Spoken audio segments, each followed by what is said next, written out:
Conversar tiene su ciencia. Es la entrevista destacada en All You Need Is Lab en USACH 94.5, la radio de un mundo que cambia. Bueno, retomamos nuestra conversación con la Academia Chilena de Ciencias. Hoy vamos a conocer más sobre un trabajo en el que participa una de sus integrantes y que utiliza materiales inteligentes para proteger de la corrosión las aleaciones de aluminio que se utilizan en naves espaciales o que se podrían utilizar en naves del futuro también. Así que ella es Maritza Páez, doctora en Ciencias de la Corrosión, académica de la Facultad de Química y Biología de la USACH y también, por supuesto, integrante de la Academia Chilena de Ciencias. ¿Cómo estás, Maritza? Y gracias por conversar con nosotros acá en Radio USACH y Santiago Televisión. Hola, ¿qué tal? Gracias a ustedes por la entrevista. Oye, Maritza, yo creo que primero partir describiéndonos cuáles naves espaciales se verían beneficiadas, o estamos hablando acá de un futuro, de esta protección, que es una protección anticorrosión, porque por lo menos nosotros en Chile no tenemos tanta experiencia quizás como otros países, no sé, Estados Unidos o Rusia, en la construcción y lanzamiento también de naves espaciales. Entonces, ¿a quién ayudaría este estudio, esta investigación? Mira, nuestro trabajo es absolutamente futurista, ¿ya? Decir, si tú me dices cuáles son las naves espaciales que se van a ver favorecidas, es súper difícil decirlo. Todavía no existen. Lo único que sí, todavía no existe. Lo único que sí sé es que estamos trabajando con materiales que entran en la categoría de light alloys. Eso significa aleaciones muy livianas, que son utilizadas para la fabricación de naves espaciales, de aeronaves, de plataformas espaciales también. O sea, la proyección es que no son, perdón, usé mal el verbo, no son, van a ser, están estudiadas, ¿ya? ¿Y qué pasa? Que estas aleaciones que entran en la categoría de lesiones livianas, contienen elementos que son muy reactivos. Uno de ellos es el litio, ¿ya? Entonces, por ser reactivo, no es trivial poder protegerlas, estos materiales o sus superficies, contra la corrosión. Es muy difícil. Entonces, hay que realizar estudios, tanto evaluaciones en distintos tipos de atmósfera, como también distintas formas de proteger estos materiales para evitar que se corroan. ¿Por qué el peligro de la corrosión? El peligro de la corrosión es primero que la pieza puede durar muy poco. Y así es una aeronave, yo puedo tener una falla que nosotros denominamos fallas catastróficas. Es absolutamente indeseado tener ese tipo de fallas catastróficas. En el caso, llevémoslo simplemente a un avión. Suponte que me voy a colocar en una suposición, que este tipo de lesiones se utilizan para construir aviones, aeronaves. Tú te podrás imaginar lo que significa un accidente aéreo, una corrosión catastrófica, un caso de corrosión catastrófica son pérdidas de muchas vidas, ¿ya? Entonces, es por esa razón de que existe una fuerte línea de investigación en buscar nuevas formas de proteger aleaciones que, digamos, evitar que se corroan. En el fondo es eso, ¿ya? Ahora bien, déjame terminar con la idea, porque hiciste una pregunta muy importante para proyectar el tema y la línea de investigación en la que estamos nosotros trabajando. ¿Cómo se protegen hoy día las aleaciones para ese tipo de aplicaciones?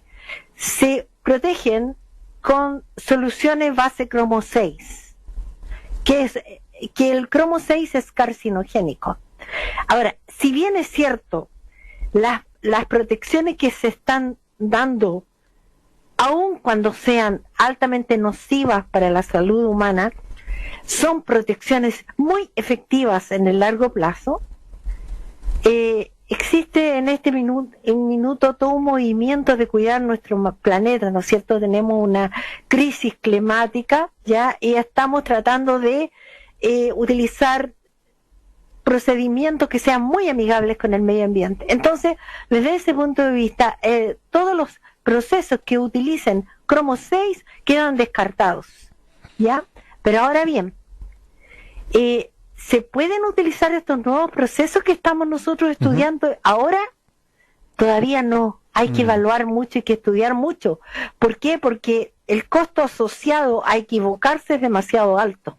Oye, Maritza, Entonces, ¿sí? qué interesante, bueno, esto como tú lo defines, ¿no? Una investigación, un estudio futurista, me llama a mí también a preguntarme por el presente, ¿no? ¿Cómo son las reacciones químicas más comunes que deterioran los materiales de las naves espaciales hoy? ¿Cuáles son los principales peligros que enfrentan? Y, al ser, como tú mismo lo describiste, un estudio, comillas, futurista, ¿cómo proyectan en esta investigación también los peligros actuales? Obviamente siempre hablando desde la corrosión como el problema que ustedes quieren mitigar. Mira, los problemas de corrosión en materiales que se utilizan para la fabricación de aeronaves, ¿dónde está la raíz del problema? En la generación de pilas galvánicas. O sea, si nosotros tenemos materiales que están constituidos por elementos diferentes, por ejemplo, una aleación de aluminio 2024 tiene aluminio, zinc, cobre, por nombrarte 3. Sí.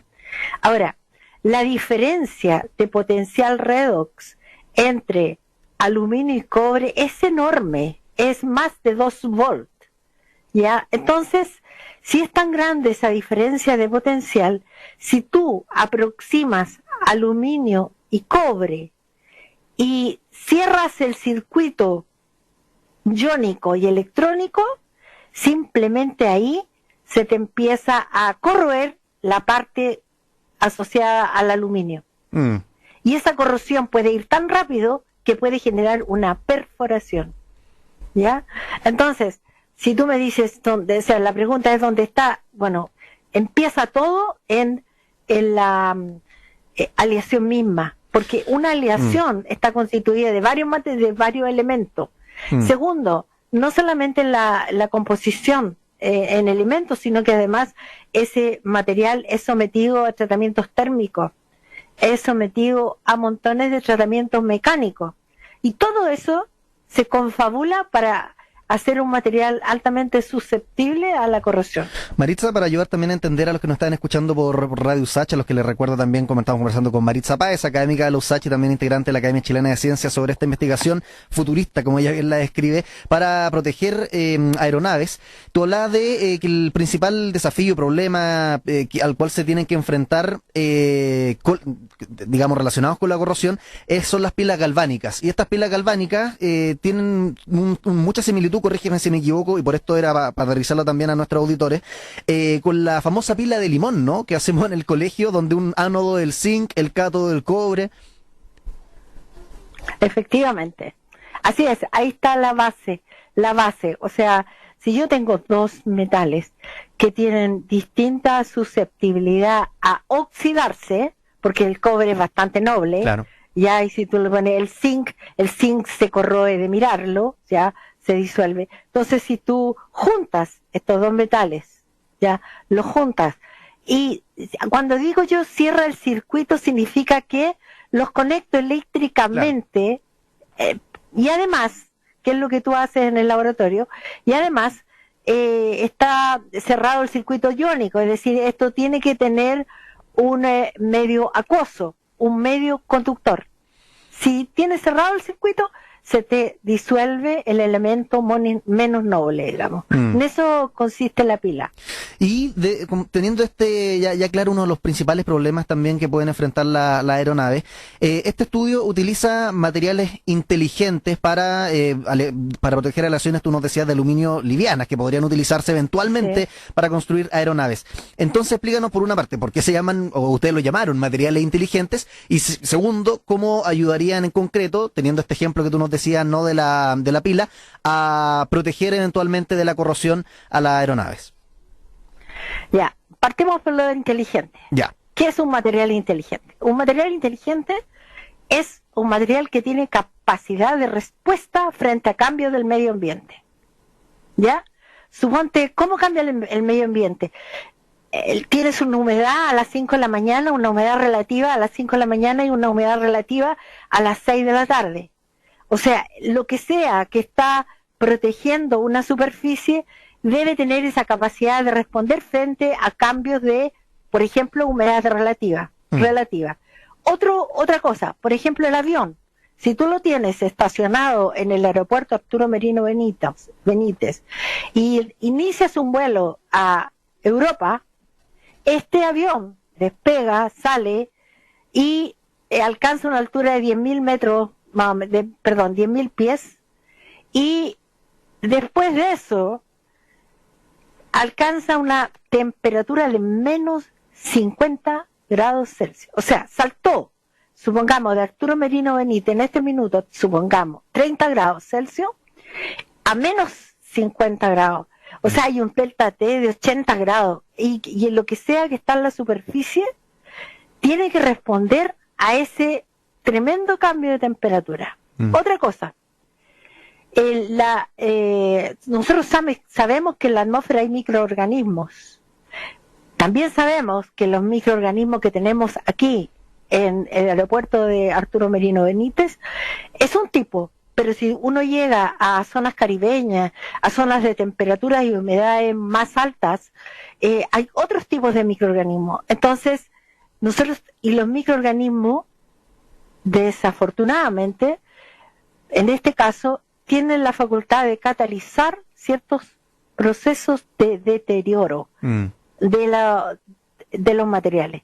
Entonces, nosotros queremos evitarlo. Entonces, ¿qué es lo que hago?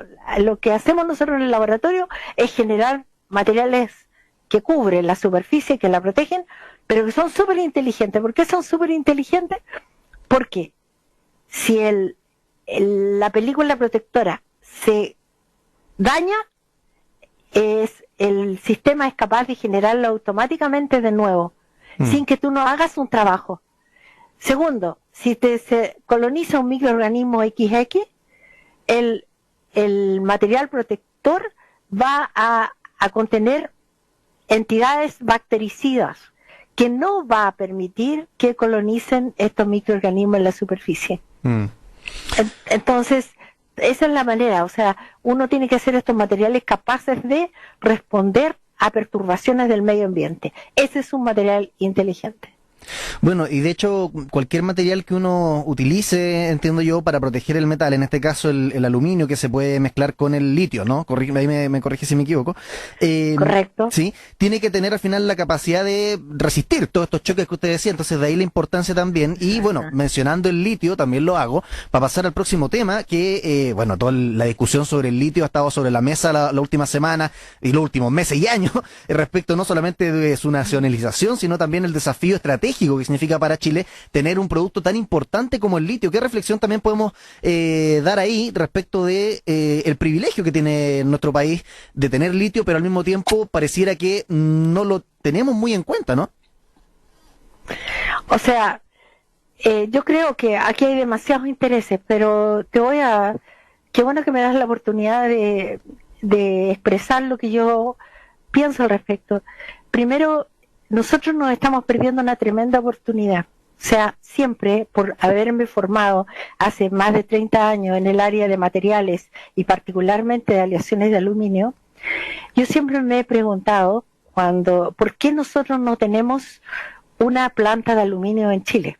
Entonces, los amigos del medio ambiente me podrían decir, profesora, usted está terriblemente equivocada porque son plantas que contaminan mucho el medio ambiente. Pero, de acuerdo, pero generemos procesos que compensen esas contaminaciones y de tal manera de nosotros generar plantas de aluminio, de aleaciones de aluminio, pero sin contaminar el medio ambiente. Ahora bien, para hacerlo, ¿qué tengo que hacer? Tengo litio, tengo cobre, aquí en Chile, tengo los dos elementos. Y aluminio tengo en el sur de Chile. Ya, perfecto, bauxita.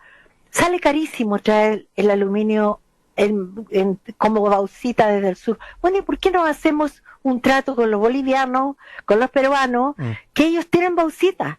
Entonces, generar proyectos que son interpaíses, digamos, intercontinentales, y poder nosotros tener una planta de aluminio en Chile sería de aleaciones de aluminio. Yo en una oportunidad escribí una carta al COA, que es una de las empresas que es productora de aluminio, y la verdad, con el interés de presentar proyectos en conjunto y un poco, digamos, colocando una guinda al final de de todo el discurso de Camila Guinda era decir, bueno, el interés de ustedes de instalarse en el norte de Chile es instalar una planta, ya, una planta de aluminio. Por supuesto que esto tiene que ser como digamos, tiene que haber voluntad política de parte del gobierno para desarrollar un proyecto como ese porque es grande. Pero tú te imaginas la cantidad de trabajo que nosotros podríamos generar, de puestos de trabajo en la formación de capital humano avanzado. De verdad que yo habría generado una planta, estoy pensando, por favor, discúlpame, pero es un tema que de verdad me encanta, generar una planta y de ahí que a 10 años, por supuesto que vamos a tener que traer mucha gente que sabe del tema, porque nosotros en muchos aspectos todavía estamos empezando, y llegar a un trato virtuoso. Sí, ya, ok, se vienen ustedes acá, entregan conocimiento, forman capital humano avanzado en el área, y de aquí a 10 años se empieza a renovar el capital humano avanzado por los de extranjeros a chilenos, hasta un 50% de profesionales chilenos y el otro 50% profesionales, supongamos, europeos. Llegar a tratos virtuosos, pero eso tiene que ser como una política de Estado, algo que den el cuadro completo. ¿Ya? Imagínate tú lo que sería. Tendríamos más trabajo, instalaríamos, por ejemplo, universidades politécnicas en sectores donde necesitamos educar a nuestra gente, pero educar con una aplicación. ¿Por qué no darle una formación técnica de calidad para que sean los futuros empleados de esas plantas? En fin, digamos, sí. Da para mucho. Oye, Maritza, qué buena conversa. Partimos hablando sobre aeronaves y terminamos con una reflexión sobre los metales que ahí podríamos retomar en algunas semanas más. Así que te doy desde ya las gracias, Maritza Páez, doctora en Ciencias de la Corrupción académica de la USACH y también integrante de la Academia Chilena de Ciencias, por conversar con nosotros. Gracias a ustedes. Muchas gracias. Chao, que estés bien. Chao, chao.